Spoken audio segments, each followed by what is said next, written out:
இல்லை எல்லாமே ஏறி பார்க்க போடும். அப்புறமா பஸ் உடனே ஸ்டார்ட் பண்ணுங்க டிரைவர்.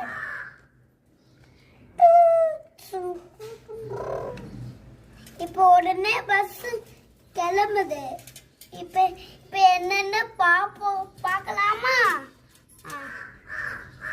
இங்க வேற என்னென்ன ஒரு பைக் இருக்கு. அப்புறம் என்ன இருக்கு?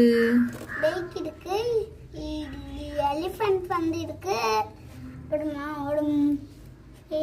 ஒரு ஆனஸ் இருக்கான். அப்படி இவனை வந்து ஏத்துக்கலாம், வண்டியில ஏத்துக்கலாம். எங்க நிக்க வச்சுக்கலாம்? முன்னாடி எல்லாத்தையும் பார்க்க நிக்க வச்சுக்கலாம்.